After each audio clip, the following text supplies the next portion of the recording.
Hi friends, வணக்கம். உங்கள் MM next level car care. இதில் பார்த்தீங்கன்னா இந்த பொலோரோ வந்து பார்த்தீங்கன்னா ஏசி கம்ப்ளைண்ட்னு சொல்லி வந்தாங்க. கூலிங் காயில் வந்து லீக் இருக்கு. இதில் ஆயில் ஆயிடுச்சு பார்த்தீங்களா, இந்த கூலிங் காயில் லீக்குனால அப்போ அந்த கூலிங் காயில் கண்டென்சரு கம்பர்சரு கொஞ்சம் வீக்காக தான் இருந்துச்சு. அதனால புது கம்பர்சரு, புது கூலிங் காயில், புது கண்டென்சர் எல்லாமே ஒரிஜினல் எக்யூப்மெண்ட்ஸாக போட்டுட்ருக்கோம். இது பார்த்தீங்கன்னா ப்ராப்பராக ரீஸ்டோர் ஒர்க் போயிட்டு இருக்கு. உங்களுக்கு ஹெட்லைட்டு கஸ்டமைஸ் பண்ணி புது ஹெட்லைட்டா போட்டிருக்கிறோம். இந்த பக்காவா ப்ராப்பரா போட்டிருக்கோம். ஏசி பொறுத்த வரைக்கும் எல்லாமே ஒரிஜினல் எக்யூப்மெண்ட் போடுறதுனால உங்களுக்கு ரொம்ப நாள் லாங் லைஃபா இருக்கும். கம்ப்ளைண்ட்ங்கிற பேச்சுக்கே இடம் இருக்காது. ஏன்னா கூலிங் காயில், கண்டென்சரு, கம்பர்சரு, அந்த ஆயில் பார்த்தீங்கன்னா அந்த ஒரிஜினல் ஆயில் கம்பெனியோட, அந்த கம்பர்சர் கம்பெனியோட ஆயில் ஒரிஜினல் தான் போடுறோம்.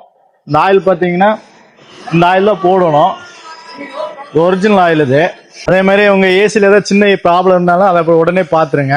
சின்ன லீக்குன்னு சொல்லி அசால்ட்டை விட்டு சும்மா கேஸ் சார்ஜ் மட்டும் பண்ணிட்டு இருந்தோம்னா இந்த மாதிரி பெரிய செலவாக வச்சிரும். அதனால உங்களுக்கு வந்து சின்ன சின்ன ஒர்க்கு அப்பப்போ முடிச்சிருங்க.